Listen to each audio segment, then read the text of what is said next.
Նուբարաշեն քրեակատարողական հիմնարկում տեղի է ունեցել դաժան ծեծկռտուկ ցմահ դատապարտյալների միջև։ Այս մասին ահազանգում է իրավապաշտպան Ժաննա Ալեքսանյանը։ Ըստ իրավապաշտպանի ստացած տեղեկությունների դատապարտյալները արյունլվա ընկած են եւ նրանց նույնիսկ բուժօգնություն չի ցուցաբերվում։ Իր խոսքով դատապարտյալները շարունակ հարցնում էին, թե ինչ են արել, ինչի համար են պատժվում, սա ինչ ջարդ է։ Իսկ ովքեր են կազմակերպել այս բռնությունը։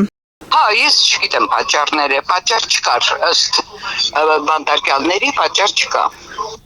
Թե իրանք ինչ են հորինելու սպել, հիմա չգիտեմ։ Ինչ որ գիտեմ գրել եմ, էլի Հասմիկյան, ավել բան չգիտեմ։ Եվրամեդիա 24-ի հարցինի պատասխան արտահայտության նախարարությունից հայտնեցին, որ Նուբարաշեն քրեակատարողական հիմնարկի դատապարտյալներից մեկը նպատակ է ունեցել առավելություններ ձեռք բերել ազատազրկված այլ անձանց նկատմամբ։ Նուբարաշեն քրեակատարողական հիմնարկի դատապարտյալներից մեկը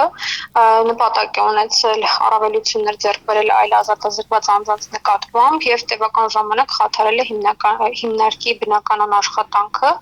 պարբերաբար ներկայացրել է անօրինական պահանջներ եւ հրահրել այլ ազատազրկված անձանց նույնպես նման անօրինական պահանջներ ներկայացնել։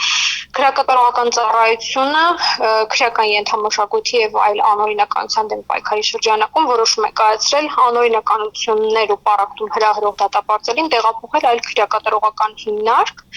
եւ աջակցություն վերջինից որոշ կալանավորված անձինք ու ցմահ դատապարտյալներ անհնազանդություն են դրսեւորել, վնասել են խցերի գույքը, այրել են ներքնակներ եւ հարվածել են դռներին։ Նուբարաշեն քրեակատարողական հիմնարկի ծառայողները օրենքով սահմանված կարգով պահանջել են դադարեցնել տվյալ անհնազանդությունը, բայց չի կատարվել պահանջը։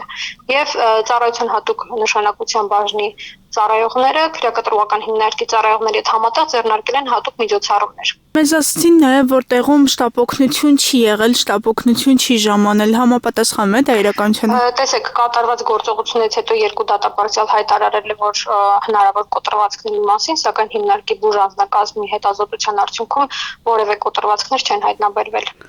Ամեն դեպքում իրավիճակը մնում է լարված եւ պահանջում որոշակի հստակեցումներ։